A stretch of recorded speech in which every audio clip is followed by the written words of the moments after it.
सत्य की खोज से जुड़े हुए सभी लोगों का हार्दिक अभिनंदन।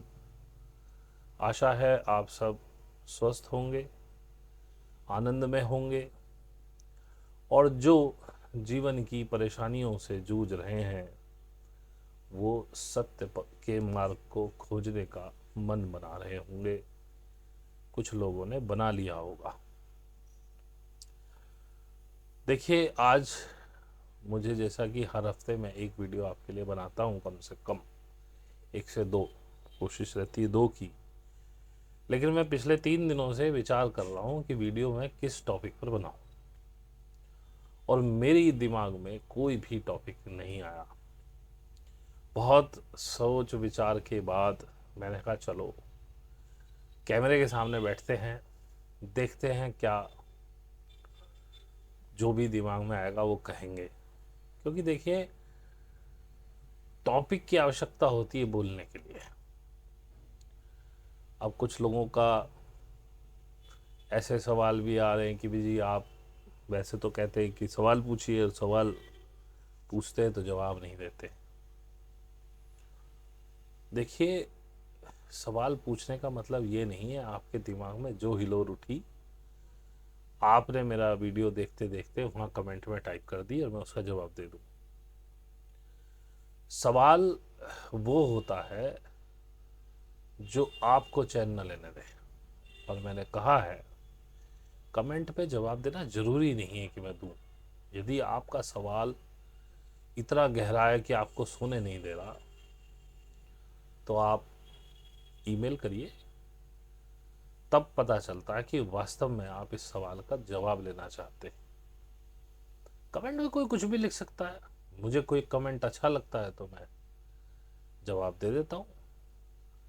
और मैं यदि किसी कमेंट में आए किसी भी सवाल या किसी, और ये मैं ईमेल पे भी करता हूँ, अगर आपका सवाल मुझे उस लेवल का नहीं लगता कि इसका उत्तर दिया जाना चाहिए, ये महज आपके दिमाग की एक खुराफात है, इससे और लोगों को कोई शिक्षा नहीं मिलने वाली, तो मैं उस सवाल का जवाब नहीं देता हूँ। क्योंकि बिना मतलब की बातों में पढ़ने से कुछ मिलता नहीं है, केवल समय की बर्बादी है। आप तो कर ही रहे हैं, मेरी भी होती है। खैर, आगे बढ़ने से पहले मैं फिर से वही बता दूं कि डिस्क्रिप्शन में हमारा फेसबुक पेज आईडी है, इंस्टाग्राम है, वहाँ आप फॉलो कर लीजिए, फेसबुक पे फ्रेंडशिप रिक्वेस्ट भेजिए, तो हमारी रील्स आपको बराबर प्राप्त होती रहती है। जिनको लगता है कि ये चैनल उनकी यात्रा में कुछ एडिशन करता है या उन्हें इस चैनल से कुछ मिलता है, प्लीज़ सब्सक्राइब कीजिए और घंटी वाला बटन दबा दें, ताकि हमारे नोटिफिकेशन आते रहे। जैसे हम महीने में एक Q&A सेशन करते हैं तो उसका नोटिफिकेशन आ जाए, प्लस कोई भी वीडियो आपसे मिस ना हो।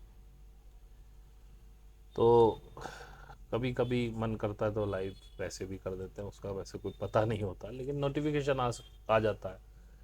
मान लीजिए अचानक से लाइव शुरू कर दिया, आपके पास समय है तो जुड़ सकते हैं। और जिनको लगता है कि मैं केवल समय व्यर्थ करता हूँ उनका, तो वो प्लीज़ अनसब्सक्राइब करते हैं, चले जाएं। जिनको ये, अब मुझे खुद नहीं पता है वीडियो में मैं क्या बोलने वाला हूँ, तो आगे बढ़ते हैं। अगर आपको लगे ये वीडियो फ्रूटफुल था तो कृपया इसमें अपना सहयोग दें, कुछ मतलब कमेंट्स वगैरह लिख दें, लाइक कर दें, शेयर कर दें। इससे चैनल को लोगों तक पहुंचने में मदद मिलती है। चैनल को मैंने मोनेटाइज नहीं किया हुआ है, क्योंकि मेरा इस से कुछ पैसा कमाने का विचार नहीं था, लेकिन आप लोगों ने मजबूर किया कि इसकी सिखाने की कोई फ़ीस रखी जाए, तो वही जो मिलता है वो मेरे लिए काफ़ी है। क्योंकि अभी मैं नौकरी करता हूँ, मेरे पास नौकरी है, मैं कमा रहा हूँ। जिस दिन नहीं रहेगी उस दिन इसको प्रोफेशनल कर लेंगे। अभी ये मेरा प्रोफेशनल नहीं है, लेकिन हाँ, मैं सिखाने की फ़ीस लेता हूँ, क्योंकि बिना फीस के सीरियस लोग नहीं आते, मुझे सीरियस लोगों की आवश्यकता है। दूसरा, जब आप मुझे मेल करते हैं या मैसेज करते हैं व्हाट्सएप पे या टेलीग्राम पे, बेटर है कि टेलीग्राम पे ही करें, क्योंकि आप मेल भी करेंगे तो मैं टेलीग्राम पे लाऊंगा, क्योंकि ग्रुप हमारा टेलीग्राम पे है। और अगर आप पहली बार में ही टेलीग्राम पे करेंगे तो बहुत अच्छा रहेगा। व्हाट्सएप में देखता भी एक एक दो दिन में एक बार हूँ, देखने को एक दिन में 2 बार भी देख लूँ, पर उसका कोई नोटिफिकेशन मेरे को नहीं आता है, मैंने ऑफ करा हुआ है। जैसे मेल में 24 घंटे में एक बार देखता हूँ। तो यदि आप जुड़ना चाहते हैं तो पहले तो तरीका यही है कि पहले तो 1-2 महीना लगाइए पुराने वीडियोस देखने में।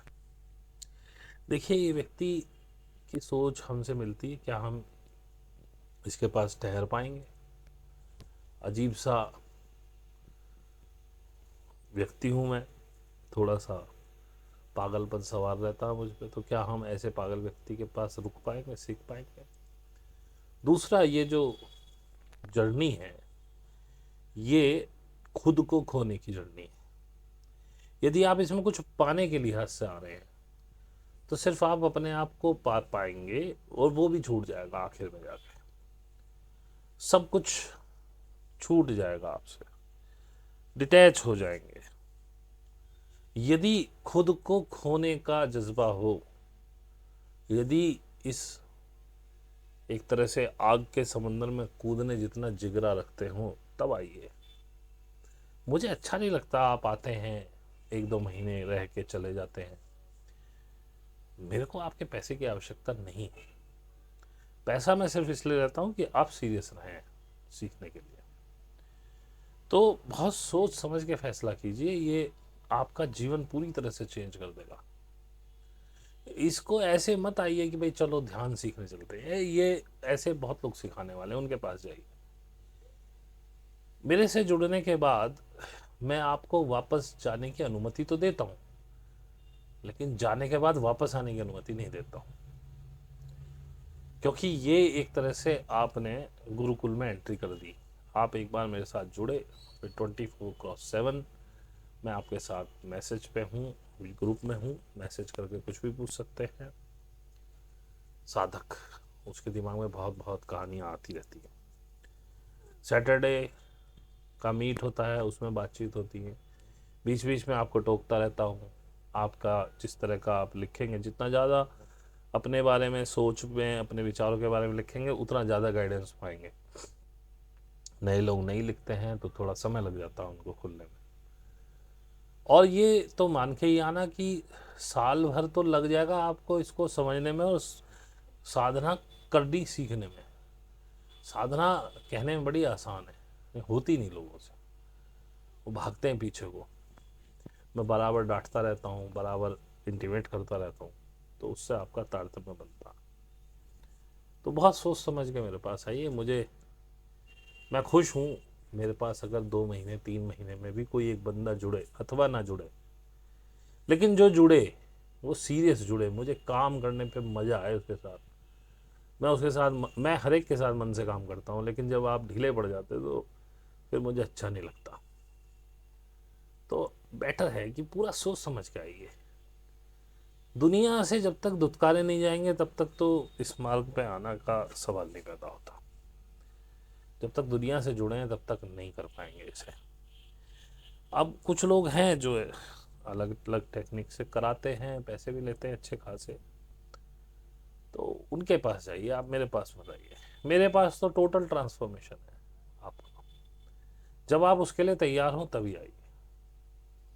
खैर, मैंने बहुत सारा समय इस बारे में दे दिया, क्योंकि मेरे पास टॉपिक नहीं था, है अब भी नहीं है। तो मैंने सोचा इस बारे में ही थोड़ी सी विस्तार से बात कर ली जाए, शायद आप लोगों को समझ में आए।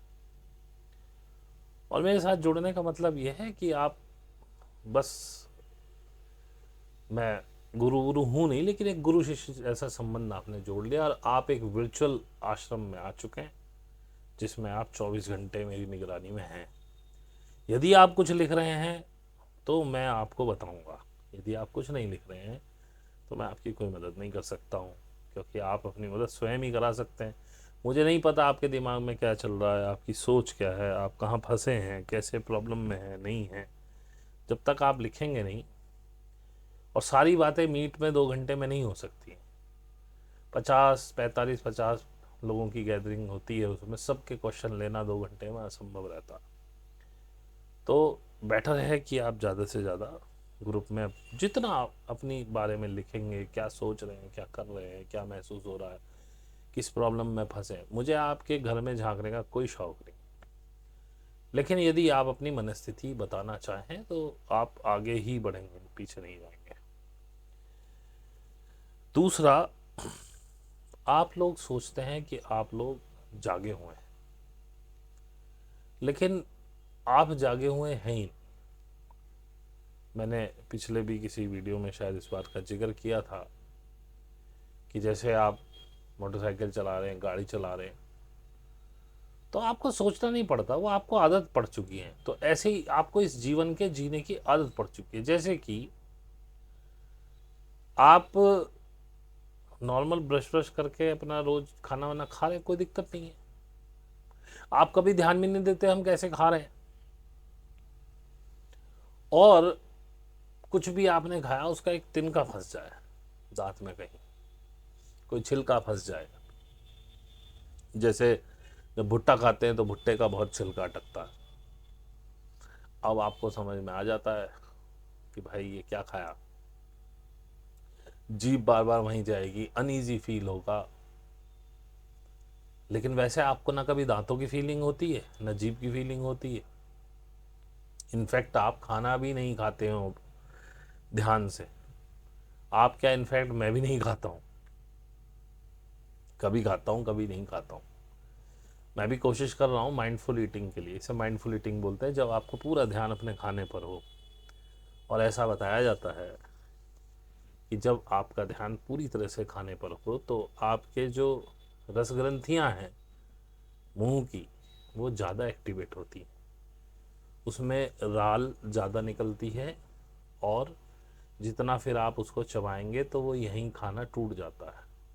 प्रॉब्लम ये होती है कि जैसे जैसे आप खाने को चबाते जाते हैं तो उसका टेस्ट चेंज होता चला जाता है। अब आप गाय भैंस तो है नहीं जो खाना खाने के बाद में जुगाली करके उसको चबा लें। हमारा तंत्र अलग है, पाचन तंत्र। तो बेसिकली मुंह के स्वाद के लिए आप उसको ज़्यादा नहीं चबाते, और यहीं से प्रॉब्लम शुरू हो जाती है। हालांकि मैं कोई उसका डॉक्टर नहीं हूँ, लेकिन बस एक बता रहा हूँ कि माइंडफुल ईटिंग, मैं यहीं इससे ज़्यादा नहीं बढ़ूँगा। तो खाना भी ध्यान से खाना चाहिए। मैं तो कहता हूँ हर चीज़ ध्यान से। मैं खुद भी कह रहा हूँ कि मैं खुद भी इसका दोषी हूँ कि मैं ध्यान से नहीं खाता हूँ। कभी कभी खाता हूँ, कभी कभी नहीं खाता हूँ। टेस्ट के पीछे मत भागिए, और यही आप अपनी ज़िंदगी में भी कर रहे हैं। जिस टेस्ट के पीछे आप भाग रहे हैं वो टेस्ट आपको कभी मिलेगा ही नहीं, और यदि मिलेगा तो वो आपका नुकसान करेगा। आप किसी अमुक गाड़ी के पीछे भाग रहे हैं, पड़ोसी ने ले ली, मेरे दोस्त ने ले ली, मुझे भी लेनी है। गाड़ी पे 95% तक लोन अवेलेबल है। 5% पैसा दे के आप कोई सी भी गाड़ी ले आइए, ऑडी ले आइए, BMW ले आइए, बड़ी बड़ी गाड़ियों की बात कर रहा हूँ। और फिर फंसिए ट्रैप में, अब लोन चुकाइए। जब आपके पास इतनी एनर्जी नहीं है, रुपए को एनर्जी की तरह देखते हैं, जब आपके पास इतनी एनर्जी नहीं है कि मैं गाड़ी खरीद लूँ, let us it be Alto 800। मैं समझता हूँ इस सेगमेंट की सबसे सस्ती गाड़ी वही है, या और भी कोई XYZ होती हो उससे भी नीचे।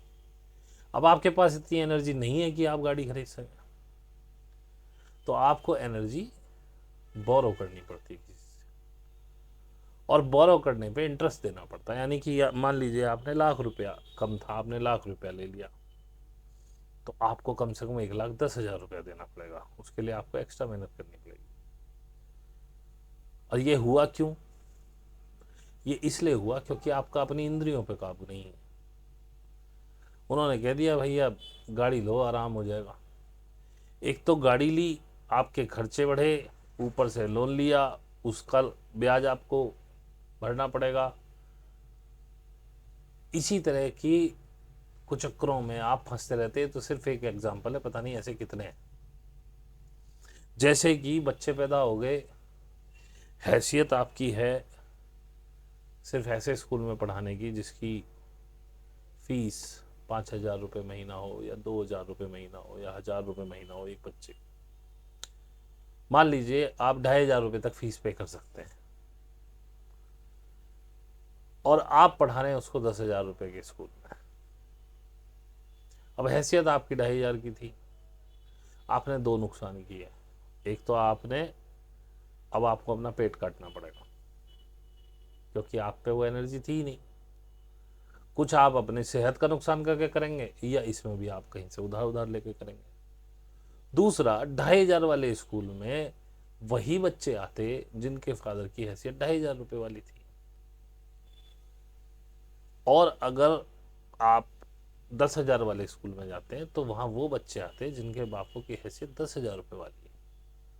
मान लीजिए आपके पास मोटरसाइकिल है, आप जैसे तैसे करके 10,000 की फीस तो चुका पा रहे हैं, लेकिन वहां वाले बच्चे जो हैं वो ऑडी से आते हैं।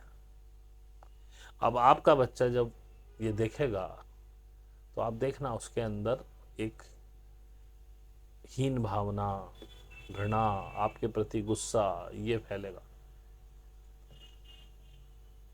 ये दो एग्जाम्पल दिए, दो तीन एग्जाम्पल आपको कैसे आप मैट्रिक्स में फंसते हैं।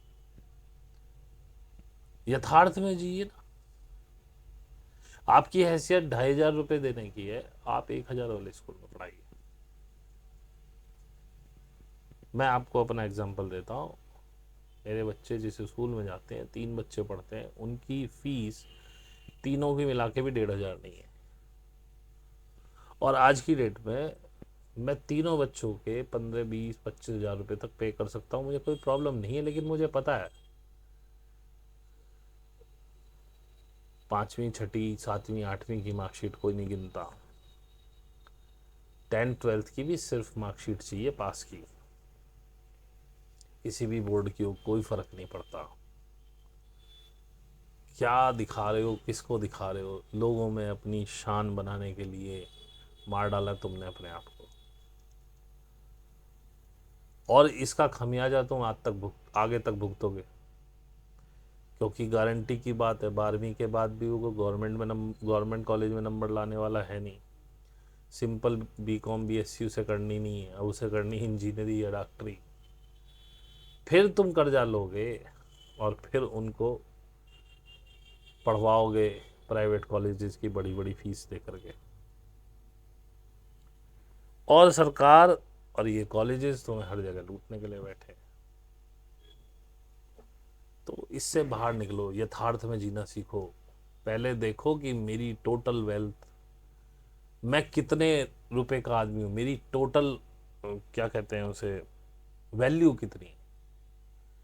मेरी चल अचल संपत्ति मिला के मेरी नेट वर्थ क्या है,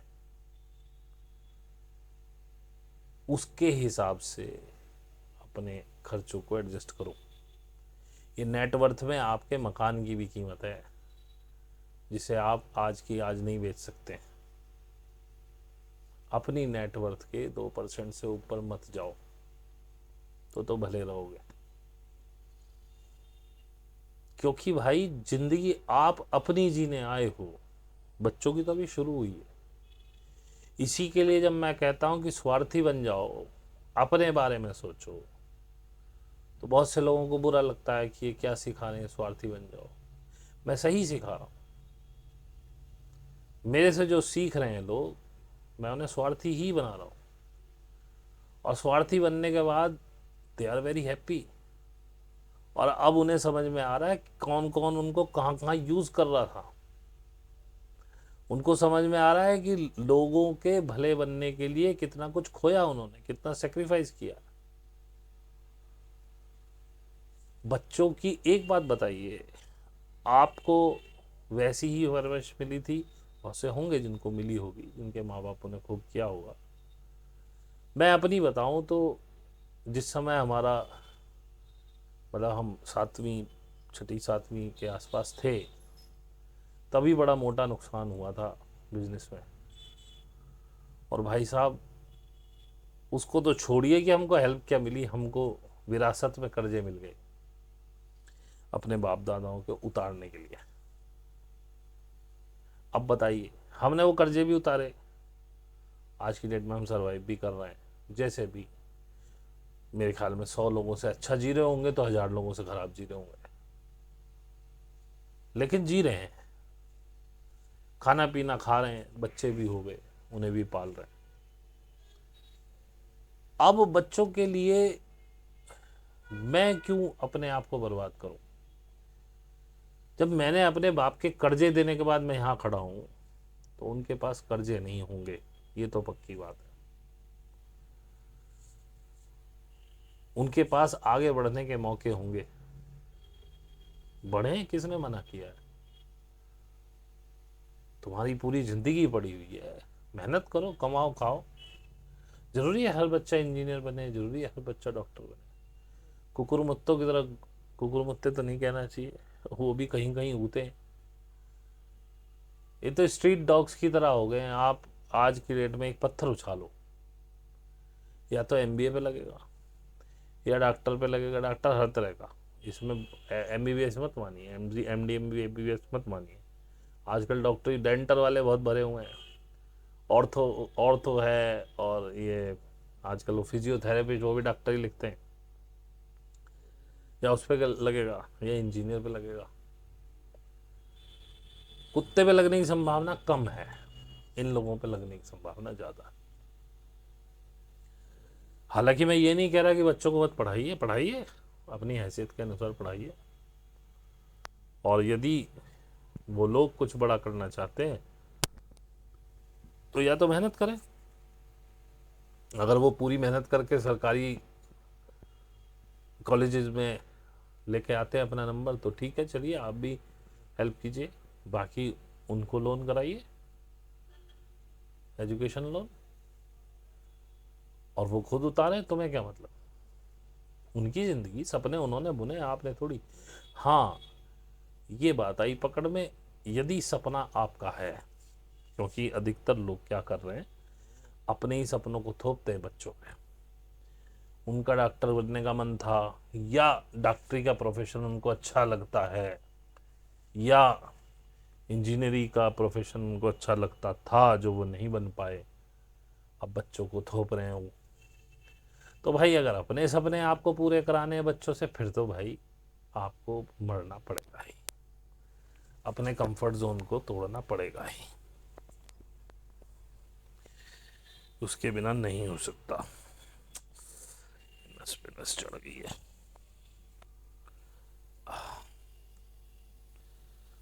तो सपना किसका है ये डिपेंड करता है। यदि सपना आपका है तो आप पे करिए। मैंने कोई सपना नहीं देखा तो I will not going to pay for their dreams. बातें कुछ ऐसी होंगी क्योंकि टॉपिक नहीं कोई, इसमें कुछ अच्छा लगे तो अच्छी बात है, ना लगे तो छोड़ देना। आप लोगों को लगता है कि आप जागते हैं, लेकिन आंखें खोलना, नहा धो के जो भी कार्य आपका है, ऑफिस का है, बिजनेस है आपका, जो भी है, ये सब कर लेना, ये तो यंत्रवत हो रहा है। आप इसमें कहाँ हैं, जागे कहाँ हैं आप इसमें? ये ऐसे समझिए कि आप एक कमरे में लेटे हैं और चारों तरफ आपने पर्दे लगा रखे हैं कि सूरज की एक किरण भी नहीं आनी चाहिए, आपको पता ही नहीं है दिन हो रहा है कि रात हो रही है, बस आप आग बंद करके लेटे। मेरा काम क्या है, मैं उस कमरे में थोड़ी हलचल करता हूँ, आपके कंफर्ट जोन को तोड़ता हूँ। मैं क्या करता हूँ, थोड़ा सा पर्दा सरका देता हूँ, अब उसमें से सूर्य की किरण आने लगी अंदर, और इस कमरे में उजाला हो गया, उजाला हो गया। अब आप आंख पे चाहे हाथ रख लें चाहे तकिया रख लें, घंटे में 2 घंटे में आप अनईजी होकर आपको उठना ही पड़ेगा। और जब आप उठते हैं तब आपको पता चलता है रोशनी क्या होती है। और दूसरी बात, जब वो रोशनी आ रही होती है ना अंदर, तेज रोशनी, अब रोशनी का मतलब आप ज्ञान से समझिएगा, तो जब वो रोशनी आ रही होती है, आपने देखे हैं कि जो कमरे के अंदर धूल के कण अभी भी हैं आप मेरे इस कैमरे और मेरे बीच में, लेकिन आपको नहीं दिख रहे हैं क्योंकि रोशनी तेज नहीं है। लेकिन जब वो सूरज की अंधेरे कमरे में वो एक किरण आती है तेज रोशनी की, तो आप देखते हैं वो धूल के कण भी आपको उस रोशनी में दिखते हैं। क्या धूल के कण वहां नहीं थे? क्या अब नहीं है मेरे इस कैमरे के बीच में?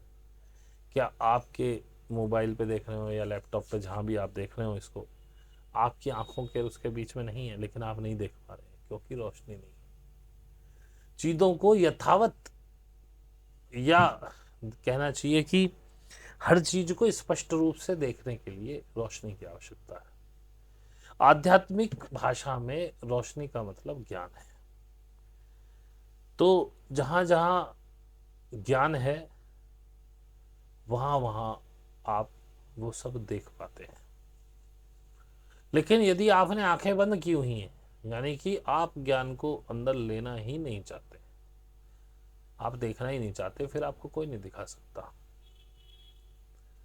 मेरा प्रयास बस इतना ही रहता है कि मैं उस कमरे का पर्दा थोड़ा सा हटा पाऊं।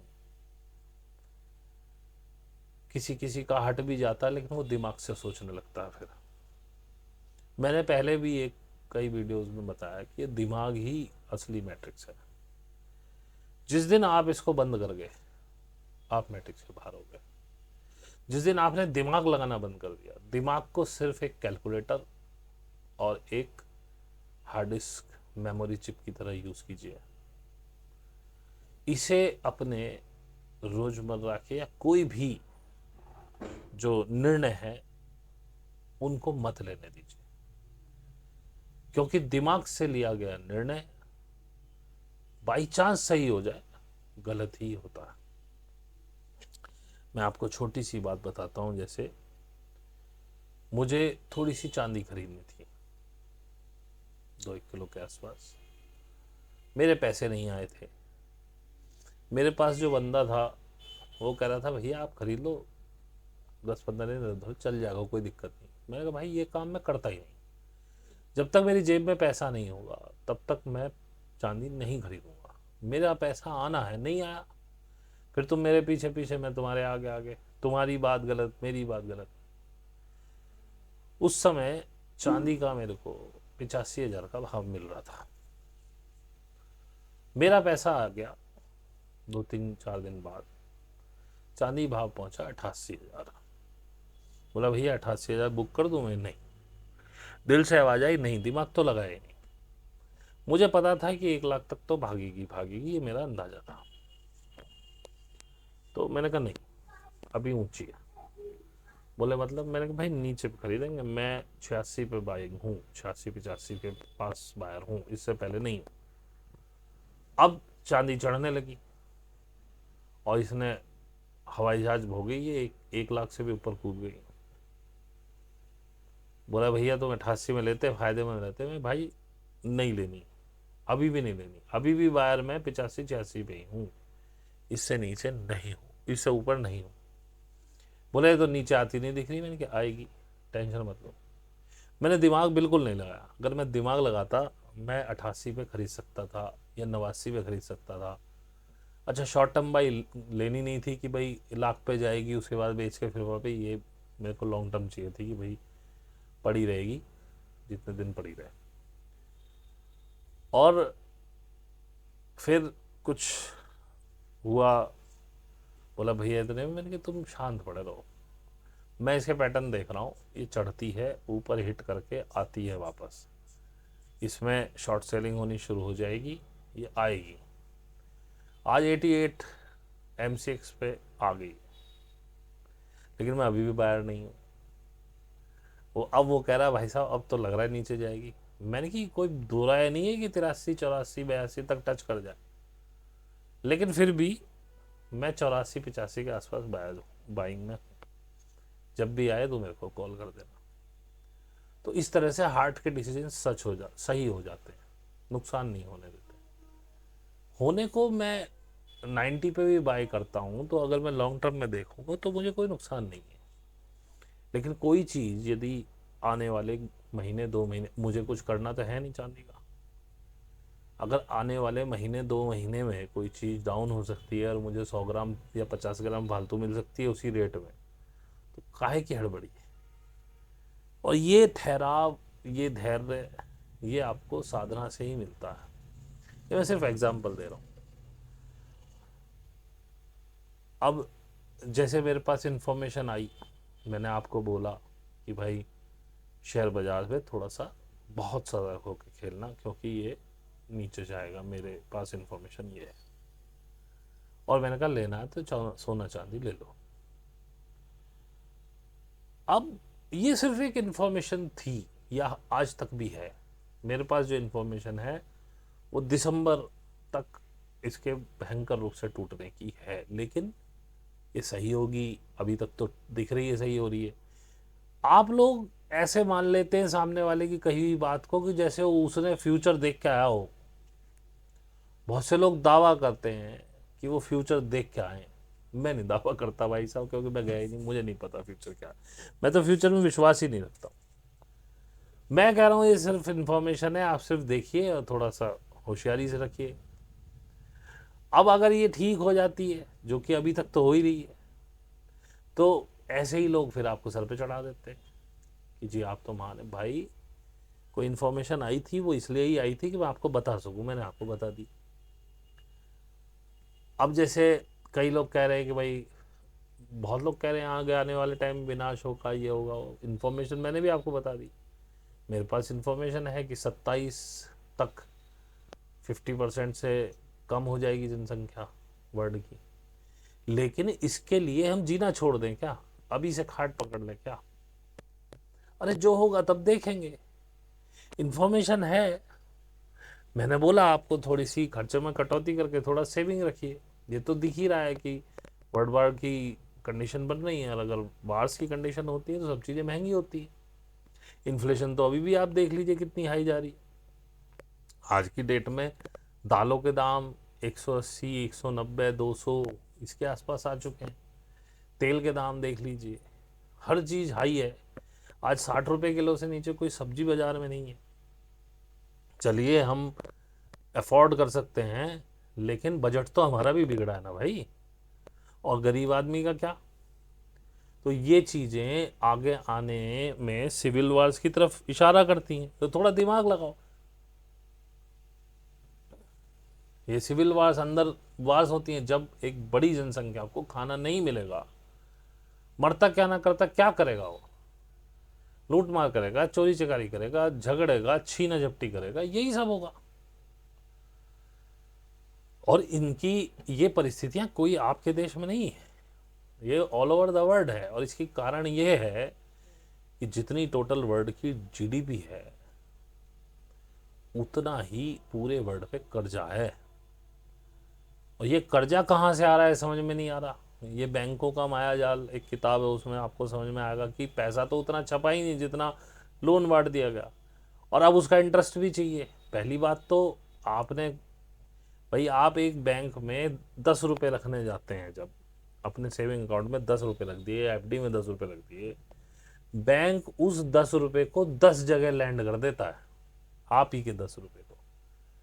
अब वो तो सिर्फ 10 रुपये थे, कायदे से तो एक को देने चाहिए थे, क्योंकि बैंक ये मान के चलता है कि आप जैसे आप उससे 10 रुपये बहुत जल्दी नहीं मांग लेंगे। दूसरा, जिन 10 लोगों को वो 10-10 रुपये दे रहा है, वो मान के चलता है इनमें से कम 9 लोग या 8 लोग मुझे समय से पैसा और ब्याज देते रहेंगे, तो मुझे कोई प्रॉब्लम नहीं है। अगर एक दो मर भी गए कोई दिक्कत नहीं है।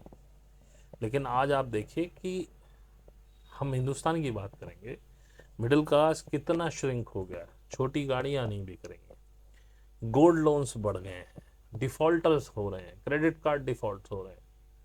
अगर थोड़ा आप दिखा दौड़ाएं तो समझ में आ जाएगा। लेकिन मैं फिर भी डरने को नहीं कह रहा हूं। मैंने जो कहा that is just a information, और जो होगा वो ना आपसे रुके ना मुझसे रुकेगा।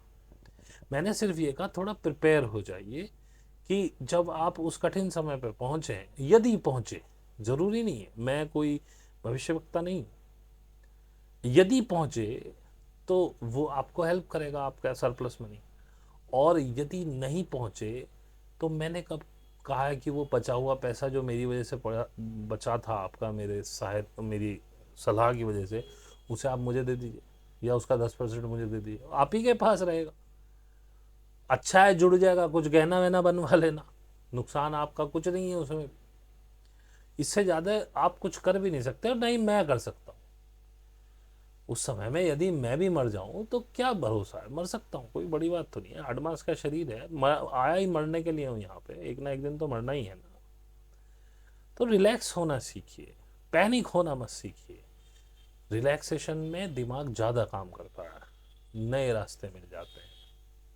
ऐसे क्या पहले वर्ल्ड वार्स नहीं हुई, पहले प्रॉब्लम्स नहीं हुई, कैसे निकले थे, लेकिन इस बार की वर्ल्ड वॉर अगर हुई कुछ अलग तरह की होगी।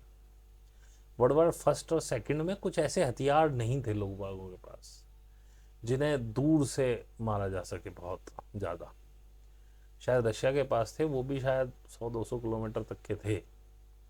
आज आपके पास ऐसी ऐसी मिसाइल है जो पूरे धरती के एक पॉइंट से पूरी तरह घूम के दोबारा उसी पॉइंट पर आ सकती है, और वो भी सुपरसोनिक है, आवाज की रफ्तार से 5-5 6-6 गुना तेज चलने वाली है।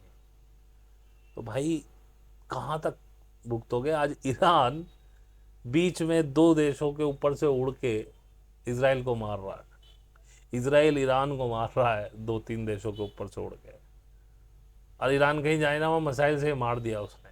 तो ये वर्ल्ड वार कुछ अलग तरह की होगी। वो भी हुई तो ये भी गारंटी नहीं है भाई। मेरे पास इंफॉर्मेशन है कि ये जून 25 तक वर्ल्ड वार अपना पूरा रूप ले चुकी होगी। मार्च 2025 के बाद से आपको परिस्थितियां बहुत तेज़ी से बदलती हुई दिखेंगी। लेकिन मैंने आपको कहा, मैं कोई भविष्यवक्ता नहीं हूँ। मुझे ये मेरे गाइड्स के द्वारा बताया गया। अब कैसे बताया जाता है वो मैं एक्सप्लेन नहीं कर सकता हूँ। बताया गया, मैंने आपको बता दिया, this can be right, this can be wrong, and this is the test of my guides as well. अभी तक तो सब ठीक ही चल रहा है जैसा जैसा उन्होंने बताया। मेरे पास रिसेशन का भी मैंने बोला था कि रिसेशन भी, नहीं बोला था तो दोबारा सुन लीजिए, रिसेशन भी अब बस समझो आ चुका है। आप रिसेशन में खड़े हैं। अब कब तक ये दिखाई देगा, आई कांट से। तो घबराना बेकार है। इंफॉर्मेशन को धैर्य से सुनिए, और उन जो परिस्थितियां बताई गई हैं एज इंफॉर्मेशन की ये होने वाली हैं, उनके लिए खुद को प्रिपेयर कीजिए, बस इससे ज़्यादा कुछ नहीं है। और हाँ, एक किसी व्यक्ति ने मुझसे, या तो किसी Q&A में पूछा था सवाल, या कब पूछा मुझे याद नहीं है, उसने पूछा था कि कॉन्शियसनेस क्यों बढ़ाना चाहिए। तो मैंने उस समय उसका जवाब नहीं दिया था, क्योंकि उस समय हाल फिलहाल मेरे दिमाग में वो जवाब था भी नहीं। अभी मैं एक बुक पढ़ रहा था, तो उसमें जो है वज्रयान और हे वज्रतंत्र की वो बुक है, सहज साधना, सहज ज्ञान की, हे वज्रतंत्र। तो उसमें उन्होंने लिखा, और जो कि सही भी है, इसको हम दूसरी तरह से कह भी चुके हैं, पर हमने क्योंकि कॉन्शियसनेस ने नहीं जोड़ा था, हमने कहा था कि आप ही के विचार आपकी पूरी लाइफ को क्रिएट करते हैं। You are the creator. तो विचारों को ढंग से सोच समझ के सोचो या कहो, ताकि आप अच्छी लाइफ क्रिएट कर सकें। लेकिन विचारों को कंट्रोल करना इतना आसान नहीं होता। फिर भी बात करते हैं कॉन्शियसनेस की, कॉन्शियसनेस क्यों बढ़ानी चाहिए। तो उन्होंने उसका डीप में कहा कि जो आप ये जो पूरा वर्ड आप देख रहे हैं, ये पहली बात तो आपका अपना वर्ड है, ये दूसरे का नहीं है। हर व्यक्ति अपना एक अलग वर्ड देख रहा है, इसीलिए लोगों की सोचने समझने की तरीके भिन्न भिन्न होते हैं, पॉइंट ऑफ व्यूज भिन्न होते हैं। उसको वो ठीक है, वो क्योंकि ये उन्होंने कहा कि हमारी जो कॉन्शियसनेस है, जो हमारी चेतना है, वो हमारे वर्ड का निर्माण करती है। तो इसमें मुझे ये आंसर मिला कि चेतना को क्यों बढ़ाना चाहिए, क्योंकि विचार भी तो आपकी चेतना का ही प्रक्षेपण है ना। जैसी आपकी चेतना होगी वैसे ही आपके विचार होंगे। यदि आपकी चेतना निम्न स्तर की है तो विचार भी आपके निम्न स्तर के होंगे। तो हमने कहा था कि विचार ही आपकी लाइफ बनाते हैं, आप पूरा क्रिएट करते हैं विचार से। तो उसके पीछे खेल तो कॉन्शियसनेस का ही। तो उन्होंने बिल्कुल जड़ पे बताया कि कॉन्शियसनेस जो भी है आपकी, जिस लेवल की कॉन्शियसनेस है, वैसा ही वर्ड आप क्रिएट करते हैं अपने लिए। मैं एक और जब हम कहते हैं टाइमलाइन चेंज होती है, पैरेलल टाइमलाइंस पे आप स्टेप इन कर जाते हैं, तो वो वही है। जैसे जैसे चेतना आपकी बढ़ती चली जाती है, आप एक नई टाइमलाइन में शिफ्ट होते चले जाते हैं। आज मेरी टाइमलाइन में सफरिंग नहीं है। आज मेरी टाइमलाइन में, जो पहले मेरी टाइमलाइन में थी, सफरिंग्स थी, दुख था, दुख सफरिंग एक ही बात होगी, अभाव था और टेंशन्स थी, बहुत ज़्यादा मेहनत थी। आज वो नहीं है। और जैसे जैसे कॉन्शियसनेस बढ़ती जा रही है, वैसे वैसे लाइफ स्मूथ होती जा रही है। तो उन भाई साहब का जवाब ये है कि कॉन्शियसनेस हमें इसलिए बढ़ानी चाहिए ताकि हम एक बेटर टाइमलाइन में शिफ्ट हो सकें, अपने जीवन को एक बेटर तरीके से जी सकें, अपना उत्थान कर सकें, अपनी लाइफ को और अच्छा कर सकें, मैट्रिक्स को समझ के इससे बाहर निकल के जो हमारा प्राइम गोल है खुद को पाने का। आज मैं ये नहीं कह रहा हूं परमात्मा से मिलने का, क्योंकि आप ही क्रिएटर हैं, आप ही परमात्मा है, खुद से मिलने का। वो गोल अपना पा सकें, और जिस शांति की हम आज तक बाट देखते हैं कि हम शांत हो जाएं, रिलैक्स हो जाएं, मन शांत रहे, उस शांति में रह सकें जो कि हमारा प्राइम गोल है। इसलिए चेतना का बढ़ाना ज़रूरी है। लेकिन अगेन, पहले शुरुआत में जब मैं शुरू हुआ था, मैं माता जी को सुनता था, हालांकि उनसे भी बहुत सीखा मैंने, बेकार को। तो वो कहती थी कि आप अपने गुरु स्वयं हैं, कोई गुरु नहीं है। तो मैं भी यही कहता था। लेकिन आज मैं उस पर पहुंचा, और है वज्र तंत्र हो या वज्रयान हो या महायान हो, सब में एक बात ज़रूरी है कि इस काम के लिए, चेतना को बढ़ाने के लिए गुरु होना बहुत आवश्यक है। और यही त्रिपिटक में भी कहा गया, जो मैंने किताबें पढ़ी त्रिपिटक में सम्यक संबुद्ध, उसका भी क्रक्स यही है कि कोई विरला होता है जिसे ये सिखाना नहीं पड़ता, जिसे ये सृष्टि सिखा देती है, प्रकृति सिखा देती है, यूनिवर्स सिखा देता है। उसी को सम्यक संबुद्ध उन्होंने कहा है। इसके पीछे ये मत सोच लेना कि मैं अपने आप को संयुद्ध कहने की कोशिश कर रहा हूं, नहीं। हाँ, लेकिन मैं ये कह रहा हूं कि मेरा कोई गुरु नहीं है। हालांकि इन्फॉर्मेशंस मैंने बहुत जगह से ली। देखें तो माता जी हैं, वो भी गुरुवत हैं, उनसे बहुत सीखा।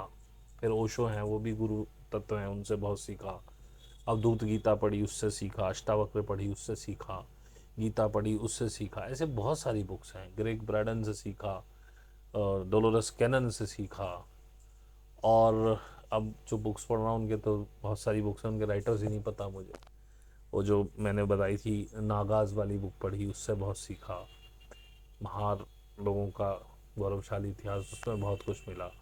द चमार बुक थी, उससे बहुत कुछ मिला। ऐसे बहुत सारी बुक्स पढ़ी हैं। तो ये सब, इनसे इन्फॉर्मेशन सारी ली है, उसको प्रोसेस किया है, अपने ऊपर उतारा है, उसको परखा है, देखा है, जाना है, तब यहाँ तक आए हैं। लेकिन जो लिखे हुए को पढ़ लिया, जो सुने हुए को दिमाग में भर लिया, और आपने एक चित्र बना लिया कि भाई फला आदमी हमारा गुरु है, ये जो कहता है ठीक कहता है, और आप उसी का दोहराए जा रहे हैं, हमारे गुरुदेव ने ऐसा कहा, हमारे गुरुदेव ने ऐसा कहा। मैं इसका कट्टर विरोधी हूँ। ये गलत है। गुरु ने जो बताया उसे अपने अंदर उतारो और उसे परखो। ये ज्ञान नहीं, ये सिर्फ इंफॉर्मेशन। मैं इंफॉर्मेशन को हिंदी में क्या कहेंगे, सूचना है। ज्ञान वो जो अंदर से प्रकट हो, उसको बौद्ध ग्रंथों में प्रज्ञा कहा है, जो अंदर से आया और अंदर से आता है। मैं देख रहा हूँ मेरे कुछ स्टूडेंट्स जो हैं, उनमें प्रकट होने लगी ये प्रज्ञा। अभी वो समझ नहीं पा रहे हैं, लेकिन जब वो पूछते हैं तो मैं कहता हूँ ठीक है, नहीं पूछते तो नहीं कहता, कई बार लिख देते हैं, मैं समझ जाता हूँ ठीक चल रहा है। लेकिन अगर कोई मुझसे पूछे कि ये सही है गलत है, तभी तो जवाब दूँ। भाई अगले बंदे को ज़रूरत नहीं मेरे से पूछने की, तो मैं क्यों जवाब दूँ? ये भी अंदर से आ गया। पहले मैं खुद जा जा के लोगों से बताया करता था, अब किसी का बहुत ही ज़्यादा हो जाए तो टोक देता हूँ, नहीं तो नहीं टोकता हूँ। भाई ज़रूरत तुम्हारी है। Never give unwanted opinion to anyone. क्यों बताना चाहते हो उसको जब वो सुनना नहीं चाहता? उसको ज़रूरत होगी वो पूछे। और अक्सर मेरे से ग्रुप में भी लोग क्वेश्चन कर देते हैं, बहुत जो ऐसे क्वेश्चन होते हैं मुझे लगता है कि इसको ज़्यादा ज़रूरत है आंसर देने की, तो मैं दे देता हूँ। बहुत ऐसे बैठे बैठे कुछ भी दिमाग में आ गया लिख डालते हैं, मैं उसका जवाब ही नहीं देता हूँ। मैं कहता हूँ यदि वास्तव में तुम्हारा सवाल इतना इम्पोर्टेंट है तो मैं वेट करता हूँ कि कल फिर पूछे, परसों फिर पूछे, या मीट में फिर पूछे, तब जवाब दूंगा। कुछ भी आपके मन में अगर आपने लिख दिया, मैं खाली बैठा हूँ आपका जवाब देने के लिए? नहीं। सवाल यदि आपका है तो वो आपको सोने नहीं देगा, और मैं उसी सवाल की तलाश में रहता हूँ जो आपको सोने ना दे, जिसके उत्तर की प्रतीक्षा में आप असहज हो रहे हो, जिसमें आपको नींद ना आ रही हो। वही असली सवाल है। कुछ भी दिमाग में उठा, मेरा ये वीडियो देखते हुए कुछ भी उठा, आपने कुछ भी टाइप करके भेज दिया, तो उसके लिए आप मुझे पैसा देते हैं क्या जवाब देने का? अब कई लोगों को ये बात चुभ जाएगी कि भाई साहब आप ऐसी बात कर रहे हैं, एक तरफ आप कहते हैं कि सवाल पूछो, एक तरफ आप ये बात कर रहे हैं। भाई सवाल भी तो ढंग का हो, जवाब देने लायक भी तो हो। बुद्ध से कई लोग पूछते थे कोई किसने रचना की उसकी, तो उन्होंने बताया मान लो उसने की, ब्रह्मा ने की सृष्टि का। अच्छा ब्रह्मा की रचना किसने की? तो बुद्ध चुप हो जाते थे, बोले अब ये बेवकूफ़ी में चल गया, क्योंकि अगर मैं इसका जवाब भी दे दूं तो फिर ये उसको पूछेगा कि उसकी रचना किसने की। इसका कोई अंत नहीं है। तो उसका तो मैं तो खुद ही कहता हूँ, बस मेलोडी खाओ खुद जान जाओ। एक ऐड आया करता था पहले, मेलोडी चॉकलेट का, हमारे ज़माने के लोगों ने देखा होगा, छोटी टॉफ़ी आती थी, आज भी आती है। तो कहते हैं मेलोडी इतनी टेस्टी क्यों है? तो जवाब कर देता था मेलोडी खाओ खुद जान जाओ। तो मैं अपने ग्रुप में अक्सर कहता हूँ मेलोडी खाओ खुद जान जाओ। मतलब मुझसे क्या पूछते हो, वहां तक पहुंचो, खुद जवाब मिल जाएगा। और यकीन मानना जैसे जैसे आप आगे बढ़ोगे, ये बड़े बचकाने सवाल है, जैसे जैसे आप आगे बढ़ोगे आपके पास ये सवाल ही नहीं बचने का। क्योंकि जब आपको पता चलेगा कि ये सृष्टि कहीं कुछ है ही नहीं, ये किसी की क्रिएशन ही नहीं है, मेरी ही क्रिएशन है, अब कौन ब्रह्मा, कौन विष्णु, कौन महेश, तो मैं क्या करूं?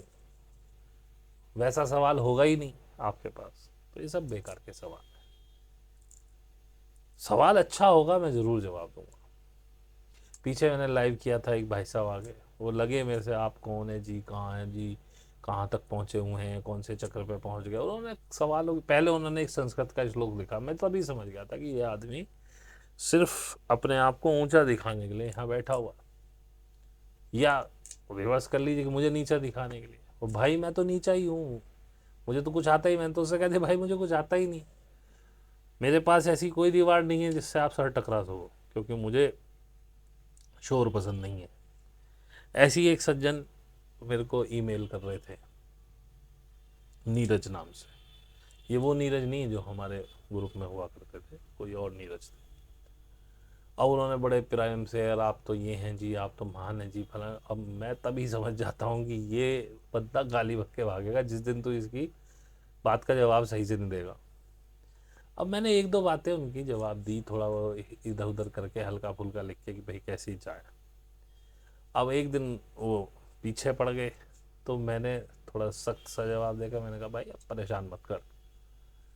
मैंने कहा भाई खुद साधना कर, जान ले, साधना तुझे करनी नहीं है, मेरे से सीखना नहीं है, पैसे धड़ल्ले तेरे पास हों भी तो शायद तू खर्च ना करना चाहता हो। अब जैसे ही मैंने कहा, मैंने कैड़ा सा जवाब लिखा, अब वो लगे गाली बकने। ऐसे ही अपने वो योगेंद्र जी चचा थे, अब उनके तो हमने सब जगह से स्पैम कर दिया, उनको स्पैम में डाल दिया, मेल आती रहती होंगी स्पैम में, नहीं भी आती हो हम देखते हैं। तो जब ऐसे लोगों को आप ज़्यादा एंटरटेन कर देते हो, और ऐसी एक और लड़का था, वो भी बड़ा मेरे को करता था। मुझे लगा कि ये लड़का कभी ना कभी, इतने सवाल हैं चलो जवाब देते हैं, कभी सही हो सकता है। लेकिन जब वो बिल्कुल ही बेवकूफ़ी पे आ गया तो मैंने सब जगह से उसको ब्लॉक मार दिया। ठीक है, मुझे सुनना ही नहीं तुम्हें, क्योंकि मैं अपनी इन पागलपनों में मैं नहीं फंसना चाहता हूँ, मैं कूल रहना चाहता हूँ, तो मैं कूल हूँ। अब आप अपने सवालों को लेकर घूमिए जहाँ आपको घूमना। और यदि आप किसी से कोई ज्ञान अर्जित करने लेने जा रहे हो और आप उसको ही नीचा दिखा के साबित करना चाहते हो कि मुझे आपसे ज़्यादा ज्ञान, तो आए क्यों थे आप उसके पास? सिर्फ ये बताने कि मैं तुमसे ज़्यादा जानता हूँ? यकीन मानना, जिसको पता होगा ना कि वो तुमसे ज़्यादा जानता है, वो शांत रहेगा। यही फ़र्क होता है ज्ञानी और अज्ञानी का।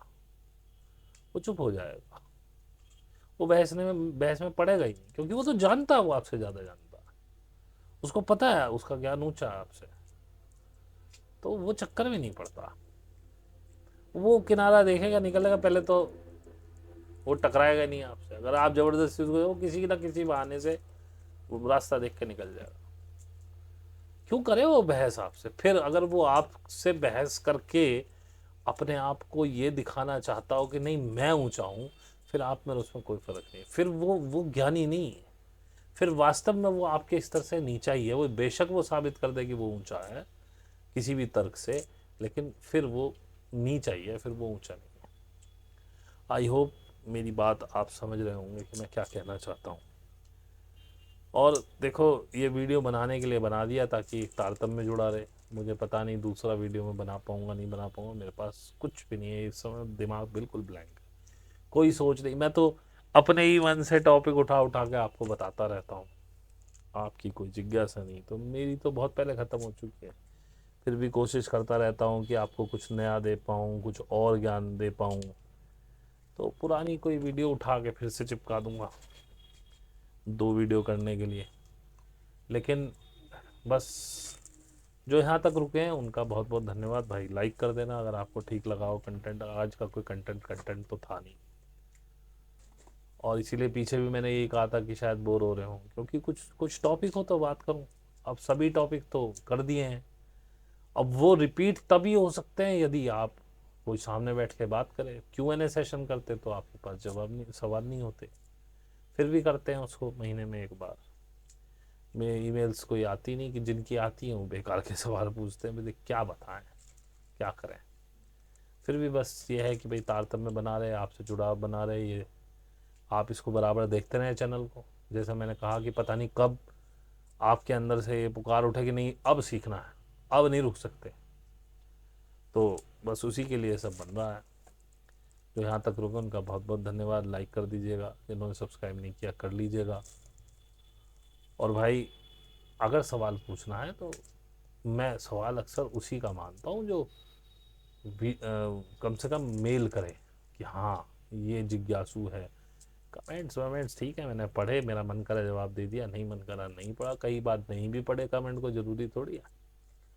और आप मुझे गाली दें या अच्छा लिखें, मैं अधिकतर दिल ही बना के, और दिल भी मैं इसलिए बनाता हूँ, ज़रूरी नहीं मुझे आपका कमेंट अच्छा लगा हो। मैं दिल उस पर इसलिए बना देता हूँ कि वो कमेंट फिर मेरी लाइन में से हट जाता है, वो ऊपर नहीं आता बार बार। वो मैंने सेटिंग की हुई है कि वो अनआंसर्ड कमेंट्स को ऊपर लाता है। तो मैंने पढ़ लिया, बात ख़त्म होगी, मैंने दिल बना दिया, वो आंसवर्ड में ले जाता है, उसको नीचे कर देता है। That's all. मेरी बातें आपको कुछ बुरी भी लग गई हों तो उसके लिए मैं क्षमा प्रार्थी नहीं हूँ, क्योंकि यदि आपको ये बुरी लगी है दैट मीन्स अभी आप उस लेवल पे सोचने लायक हुई नहीं है। और बस आज के लिए इतना ही। आपका बहुत बहुत